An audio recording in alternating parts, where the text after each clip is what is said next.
Righty. Hello and welcome to another episode of the Business of Business podcast. Hope everybody's doing fine. Today we have a great guest. We're going to just jump right in. Marcia Riner she is the CEO and Chief Strategist at Trajectory Consulting.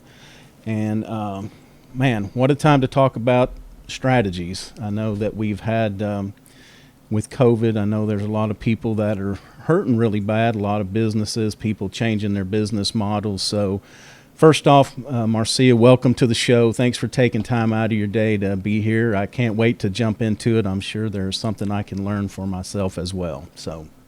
Oh, thank you. I'm so happy to be here. This is so, and it's such an important topic to have business owners really get a good grasp on this right now, especially as we're, kind of winding down the year and preparing for next year. Yes. Between you and I, 2020 sucked for business owners. Yes, it was just really a thorn. It was a horrible time, and so I'm hoping that I can share a few ideas and some thoughts that will help your listeners. And it's times are trying now, but you actually said something very poignant on your website, and as a consultant, run into the same thing. You said let's knock some dust off of that plan, and so a lot of times, even with action items that I provide to customers, that at some point you revisit and you see it on the shelf, the beautiful work you did, and then it's all dust covered like nobody's picked it up. So this is important. It's important now with the pandemic for sure. The businesses, like I said, some people hurting really bad, but some people have had to change their strategies. But then also, even if things are going well for you, I think you would agree that this is something that it should be a living, breathing document. It's not like we did a plan 10 years ago, so we're set for the rest of our business life and we're just done. It should be reevaluate. And this is a perfect time of year too, I think. Again, I'll let you kind of weigh in on that, but this is a great time of year. Things are slowing down and we can really plan and prepare to kick off the next year fast. Absolutely. And you took the words right out of my mouth. A business plan, what normal people do, first of all, a business plan's not a dirty word.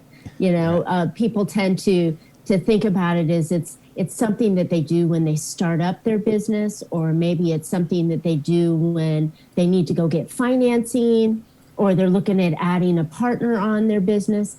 But my belief is that businesses need to have this plan readily available. Prime real estate on the desk is what I like to refer to, is that it needs to be open and referred to constantly. Every business decision that you make in your business should be referenced or at least consulted with this plan. My plans are so much more than just a business plan. I kind of say it's a business plan on steroids, but if you think about it, it's a profit plan. And this profit plan is designed to get your business moving in the right direction. And like I said, most people just created one time in their life and put it up on the shelf, and it's dusty and moldy and outdated, and really was kind of probably rushed to put together for some sort of reason. And they didn't put their energy into it. And I think that it's something that really could guide your business. Yeah, and and it's not a sign of a poor plan or a weakness that even if you're into a plan 3 or 6 months, that you actually look at tweaking that thing, because once you've started the journey, things become so much more clear than when you're at the starting line and you really don't know what you're going to. Not only the external environment changing, but also the internal environment. Well, yeah, if it's out on your desk, like I said, with that prime real estate, then you have the opportunity to tweak. And if you can envision a sailboat, and I'm not a big sailor, but we've all been on a sailboat at one way or time, but the sailboat goes one way and then it tacks and then it goes the other way and then it adjusts and it goes the other way. Right. Your business is not a straight line. There's constant movement involved with it. And if you're not referring back to your strategy or your plan, then how do you know if you're off keel? How do you know if you're too far to the right or too far to the left? Right. If you don't refer back to it all the time. So I think that's a really good point that needs to be made. And you can only do that if it's designed properly and it's opened on your desk. Exactly. Yeah, not like where did I put that thing 6 years ago? I know it's in here somewhere. Right. Many people do a life insurance policy and they get it done and they throw it in their desk, and they don't tell their family anything about it, or they don't refer to it, or they don't refresh it. Many of these things just need to be they need to be looked at frequently. Yeah. So in my belief, let me kind of give you an idea on it. So my business plan or profit plan has actually six key categories to it. Okay. Your first piece is your financial foundation. And this is all about your numbers. Where's your income coming from? Where's your spending coming from? How are you? Where's it? What are you doing with it? Are you on track for your numbers and your goals and stuff? It's all about numbers and money. Right. It's a little bit of a rough part, but it's the first thing. Right. Then you've got your organizational platform. Who, why, where, when, how? Who's doing this stuff for you? And if you have that piece, all that plan put together, then you know who's helping you serve your clients and how you're doing it. Then you've got your product power. How do you know that this is the right product or service for your ideal client if you don't create and design your offer in a way that is very attractive to your client? Right. Then these three pieces put together help you create your marketing directive. And that marketing directive is going to put everything you're about and who you're going after and what you're going after them with in a strategy, so you can go out to your marketing team and they can have very effective marketing for you to make people come in and throw their cards at you, credit cards at you. Right. And then the fifth part of that plan is your growth strategy. So now that you've got all this doing, where are you going? Right? You know where you are now. Right. Now the next step is, where are you going? And then if you could stack all these together with actionable items, you'll come into the office every day and you'll know exactly what you need to be doing each day to achieve the goals that you're setting in place for you. Yeah. So it is really a business plan on steroids, or 5-6 business plans on steroids, right. to put it in there. And then now you're making a decision. So I'm thinking my business is growing a little bit. I need to hire somebody. How do you know how much you can pay them? What role they're going to be in, what effect they're going to have on there if you don't refer back to your plan? Right. Yeah, and I think it's important. One example of doing that. Because there's a lot of resistance. Like, you know what? I don't care about all of that stuff. I just want to skip right to the growth part, and let's talk about Cut to the future. Chase. Yeah, but you know what? I guess the way I try to relate that, it's like you're not quite this old, but back in the olden days when we actually had to have a map. A paper map in front of us to see where we're going. I may know I was going to Chicago, but if I didn't know I was starting in Fort Worth, Texas, how do you map out a road if you don't know where you're starting at? And I think that's so key to everybody to set that firm foundation of where are we at today before we can talk about where we want to be tomorrow. And along the way, do I go right or do I go left? Do I go on the freeway or do I hit, I don't know, I'm in California, so Route 66 will take us to Chicago. Right. Or do I take Route 66 or do I get on the highways that'll get me there faster? Right. I mean, there's so many ways to skin a cat, right? Right. You want to do it the most efficient and effective way, and unless you get down to the foundational pieces of your business, you'll always be struggling to make that dream that you want to dream, that you wanted when you started your business. I mean, we all started our business to have some sort of freedom and get away from the man, and we wanted to have that freedom. But you know what? Most business owners trade one job for their own job. Exactly. And they end up in that job working. I jokingly say that, you're self-employed. You get the luxury of choosing which 100 hours you want to work a week, right? Yeah, that's exactly Nobody thought that when they opened the doors that they were going to be working their butt off. Right. There's an easier way of running your business and making more money in it with the ultimate goal of having the lifestyle you dreamed of. Wouldn't you want to do that rather than just trying to put that square peg into a round hole every day? Right. Right. Yeah, I mean, it can be the same treadmill unless we really, really plan, and it takes a lot of work. And that's the thing. I was thinking about pricing. I had a gentleman. This has been years ago, but he had a price that he charged for his service, and I'm like, "Hey, that's awesome. Where'd you get that?" It's like, "Well, the guy down the street charges, $5 more," and I'm like, "Okay." So then we walked through. So what are the costs that are involved in providing this service? And as it turned out, his cost for providing the service was much more than what he was collecting for the service. And so trying to get that pricing component, because the other thing that I like to talk about with businesses, and probably why a lot of people got into business, is to deliver that value. And so that's an important part of the plan, is trying to decide what is the value that we actually provide. I mean, everybody can sell you a widget, but what's the value of buying it from me? Right. Well, that's a great question. And that's actually in my third piece, which is the product power, understanding what your customers are wanting and what you're delivering to them at a price they're willing to pay, right? And that matches your needs to open the business. And I want to say, I think it's Dan Kennedy, so forgive me if I've quoted the wrong person, but there's a race to zero right now, especially in the financial services world, where I had many years of being in business, where your value is no longer worth it because you can get it for much cheaper down the street.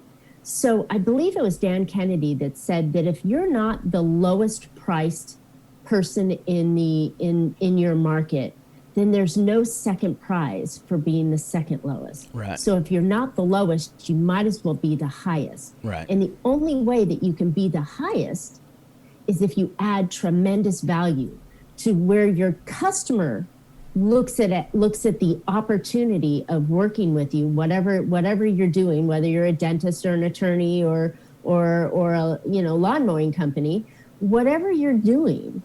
If you're providing so much value that your customer goes, wow, that's a deal, but yet you're still more expensive than the other guy that's mowing lawns, they're going to come to you because you've given them value.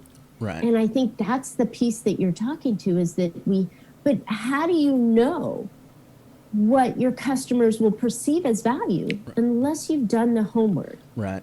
And I want to correct you on one little thing. Okay. Certainly. Making a business plan is not always hard. It's just a little bit of pre-filled out work that you have to do. Right, and when you have someone that can guide you through the process and get you thinking about the answers and take your thoughts and put it into a well laid out and thought out plan, it's not that hard. It's actually easy. Right. Yeah, and sometimes when we try to do these things on our own, we don't take the time and we don't know what questions, and that's why working with a professional such as yourself makes that process so much easier when you have somebody to guide you down that path, for sure. I think that's the important part. I often say that, we're not an island. No business owner has ever been successor and done it on his own, solely on his own. Right. There's always need for help to deliver your program or your product and service, and then there's help with you and your mindset, because you can't see the forest when you're looking through the trees. Right. Yeah, and it's just like insights today. Well, and it's like hiring professional. We want to seek out a professional that focuses on that particular area of what we need. It's just like myself. I could probably do my own taxes and probably not have any trouble, but my tax lady, she reads all the she reads all the bulletins that come in throughout the year, and so that's her area of expertise. And I think that's a good point, that we need to seek out. Again, it's not a sign of weakness. Sometimes, especially if we start our own business, we want to think that we have to solve all of our own problems. And I really don't subscribe to that. I think we need to reach out to professionals that do add value, to our organization as well, just like we want to add value to our customers. So you can get from point A to point B, and you can, so say you want to go from the California coast and you want to get to Hawaii. You can get there by swimming. You can get there by rowing a boat. You can get there on a cruise liner, or you can get there on an airplane. So one's going to get you there faster and probably a little more money than swimming or rowing a boat, Yes, but you're still going to get there. Right. Right? So why not use the skill set to get you to where you want to go faster? Why do you have to suffer through being a business owner when there's clearer paths right being handed to you? So. Yeah, and it's not only about, the profits are nice, that finances our life, but we also have to think about our time. Excuse me, our time is money. And so like you were saying, if we are on this 100-hour-a-week treadmill and we're not enjoying, the spoils of what we're doing, and I guess this is kind of fresh on my mind. I had a conversation with a friend the other day about, we, especially once you become a business owner, everything gets pushed off. I don't really have time for a vacation right now. As soon as this happens, I'm going to do this. And it's like we push everything down the road. And so, like you said, if we can figure out a way to get there faster to not only make more money, but free up more of our time where we can do things that we enjoy, spend time with our families or whatever. Right. So well worth it. So much more impact you can do when you're doing well. Right. Even if it's community and charitable things. It's going to your kid's baseball game, when you can. Right. That's why we went to be a business owner, is to get those freedoms. But we've handcuffed ourselves and chained ourselves to the business desk, and we're again trying to force that square peg into a round hole and trying to carry the weight of the world on our shoulders. Right. And it's not necessary. So your way. Right. So the you were talking about the first step is laying out your financials, kind of where we are today, looking at I'm assuming the revenue and the expense side, as well as if we own assets, the balance sheet as well. But Sure. So in your experience, whenever you go through that exercise, are you able to find are you able to help some people with some unnecessary expenses, like pretty quick right off the bat? I mean, because of course.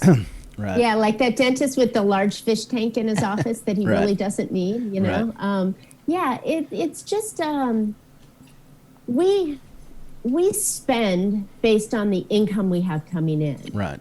And that's not that's the US lifestyle, that we've all grown, accustomed to, that hey, I'm making more money, I'm gonna go get a better car, or I'm gonna go get, or let's get new computers. The new iPhone's coming out, I've gotta go get one. And yes, Right. I did order. But I mean, it's we're in that rat race. And I think that I heard this the other day, when it's all said and done, you're still a rat, right? Yeah.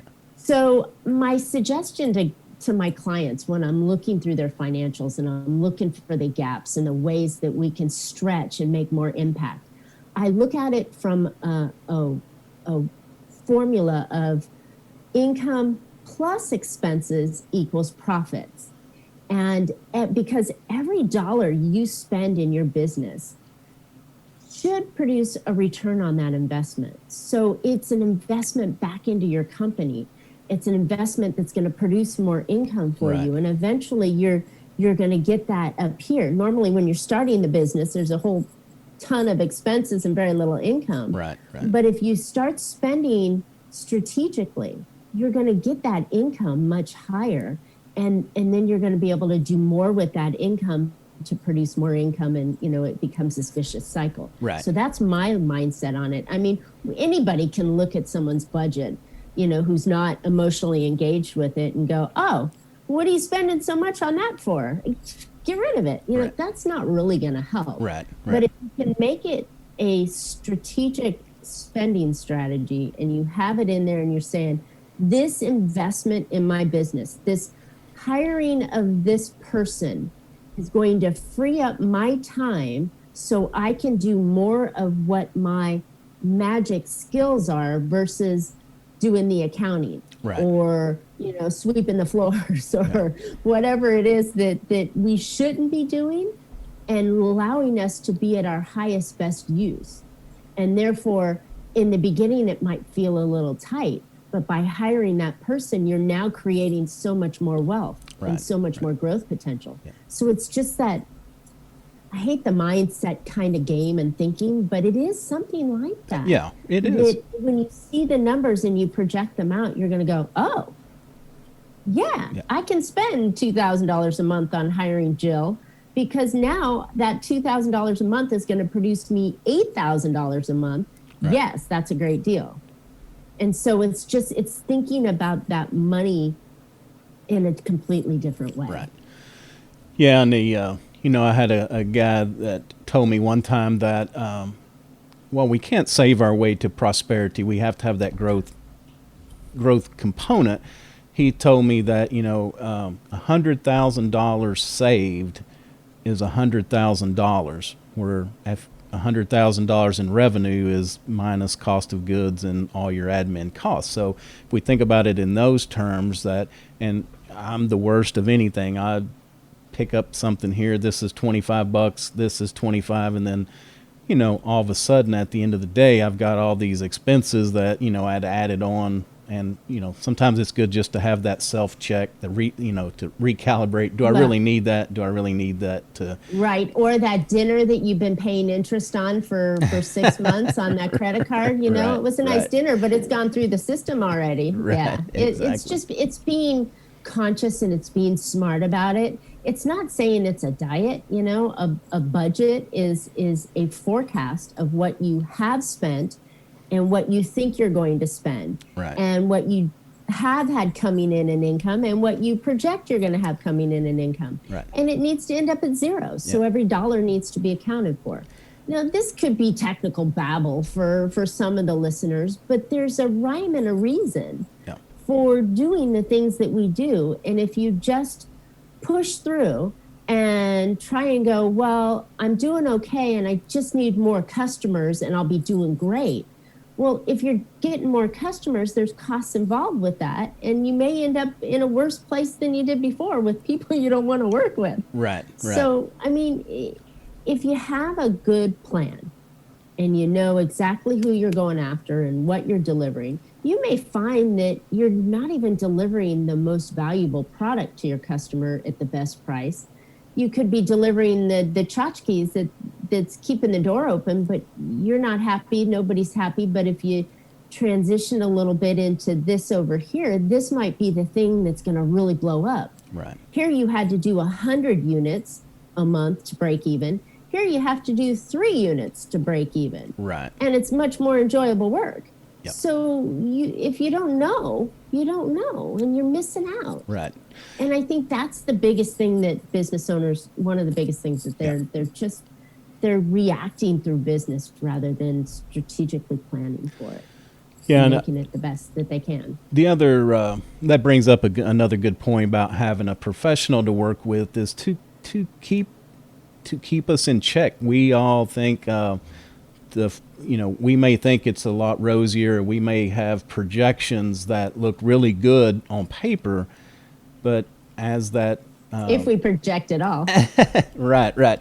But if we have somebody there to help keep us in check, like really, if you're making 100 widgets today, why do you think you can make 1,000 tomorrow? And so having that voice of reason to say, is this really obtainable in this time frame? It's not that you can't do it, because I've done some pro forma work for some development, and they can project, you can write anything on a spreadsheet you want to, and it makes it look good at the end of 2 years. Can you really do that? And in most industries or business, exactly, most businesses or industry, there are norms that you can look at to find, these are kind of the average monthly growth or whatever we're looking at, that you can, how much you can improve or how much you can increase. So anyway, Well, let's build on that though. So Yeah. if you're making 100 widgets and you want to get to 1,000 widgets, it's that map, right? Right, So right. what do you need in place to do that? And is it cost effective? So then you're going to say, okay, in order to make 1,000 widgets versus 100 widgets, I have 2 guys making 100 widgets. To make 1,000 units, I probably need 5 guys to make 1,000 units.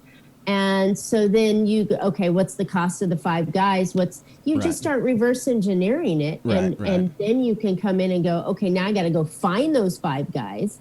And then I got to train those 5 guys. Right. And so, it does become a more lengthy process. Right. It's not impossible, but you can't just go, oh, well, I'm going to lose 10 pounds by the end of the week.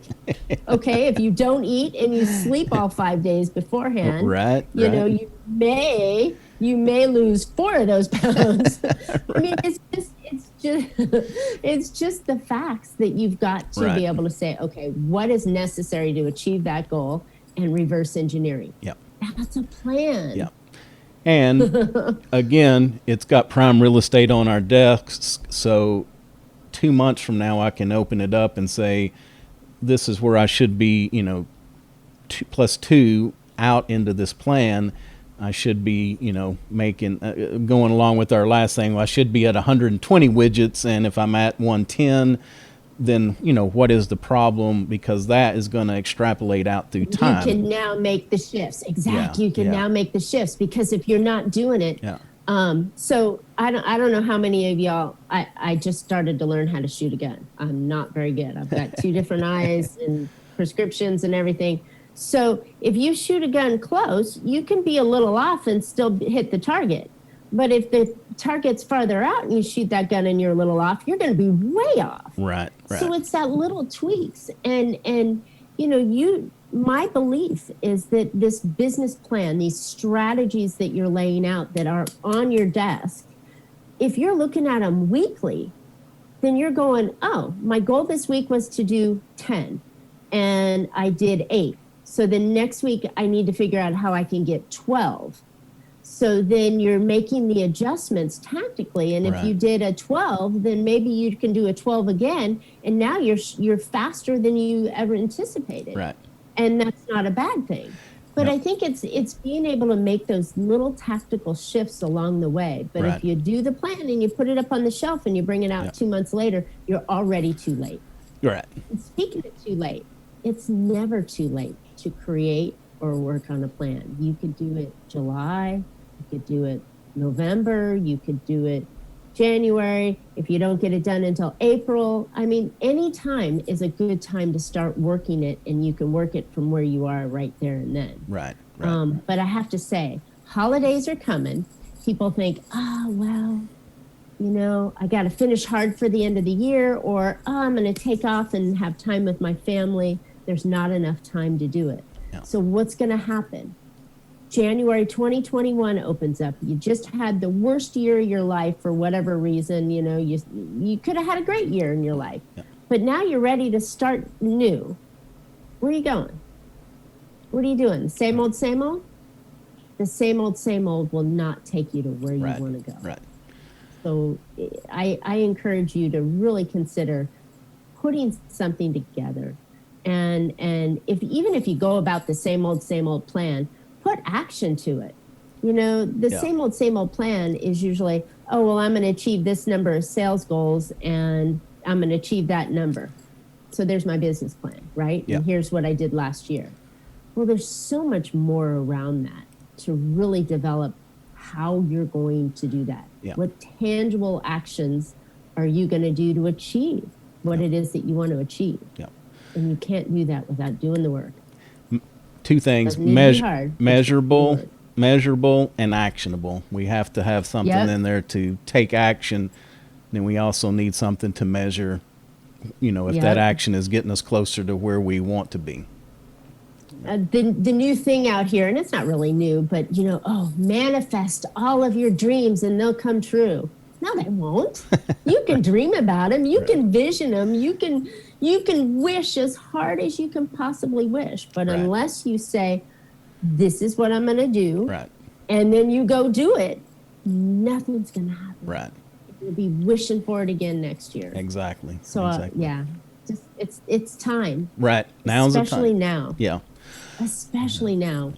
With the sucky year we just had, it's time. It's time to do things differently. It's time to look at your business differently. It's time to no longer survive in business, but I think it's time to start thriving in business. Yeah, and we don't want to eat up the first 3 months of next year going through the same thing and then decide that we need to do it. Let's get it done now, start the year off fresh, and start out hard and fast. Totally. Yeah. 100%. Well, Marcia, I appreciate you taking time out of your day to be with us. Before we go, would you mind, so what is a tool or a habit, a ritual, something that you do either in your professional or personal life every day that you just don't think you could do without? You know, this is something that's going to throw you guys for a loop because it's not what you think. You know, I would say, yeah, this exercise in business and you're going to do that. But you know what? We are the fountain of life for our business. And our family needs us. Our business needs us. We need us. So I believe that you need to take care of us first. Right. So we can take care of the business and our family and our friends and do the things that we want to do. That's a good point. I'm a big proponent of exercise. So I think I get up in the morning. It's pretty ugly, but I get up in the morning. I walk my dogs because they're demanding it first. And then I go to the gym. Yeah. And I try and get myself with enough energy and a clear mind. So when I sit down at my desk with my coffee, you know, I've got the energy to do what I need to do, right, and clarity and focus that I can get it done. Yeah. If I'm not taking care of me, then I can't take care of my business. Right. So that's my one thing that's kind of left field. Yeah, no, that's a good point. And not only that, but for myself, you know, I try to get out and walk the dogs as well. And it's when I seem to have my most creative thinking when, right, you know, I'm not sitting in front of a computer. I don't have a phone, radio, TV, something else going. I can just get out in nature and walk. And it's like things become so clear. So, yep, because when we're sitting at the desk, we're trying to solve our own problems. We're trying to solve our clients' problems. We're putting the proverbial square peg into the round hole, and we're trying to think how to let it fit. Sometimes it's just better to go, I'm going to walk away, I'm going to get some fresh air, a little bit of exercise, and then the puzzle pieces start lining up. And then it goes, oh, yeah, that's it. Yeah. So, yeah, and it's a whole nother episode, but I read a study not long ago that was just talking about our creativity has gone down because we're so tightly scheduled, and it kind of plays into this, is that we need to schedule in some non-thinking time or non-busy time where we can just sit and be and think or walk, either one, but just give our minds some time. And get off the computer, because this Zoom world we're in, as we're on right now, and the fact that, you know, you don't have to drive anywhere anymore to make those appointments. You just jump here. So you do more stuff compacted in and more video, that it's actually draining us a lot more. Yeah. I mean, mentally, physically, emotionally. I mean, who wants to sit there and look at themselves all the time when they're talking? So when I talk to you, I move my picture over here so I can't see it. Yeah. Otherwise, I'm like, oh, don't lean in a little bit more. But yeah, you know, the almighty they say that, you know, we're really hurting ourselves by spending all the time. So that exercise is key. Yeah. All right. Well, there's going to be some people that want to get a hold of you to get started on that plan, some strategic planning for next year. So why don't you tell them how they can reach out and get a hold of you? Thanks so much. So my company is Trajectory Consulting, and I go by TrajectoryBiz, biz.com. And right now I have a super simple, easy jumpstart, 6 days. It's a sprint. So it's a way to kind of get the juices flowing and to start thinking about some little things that you can do.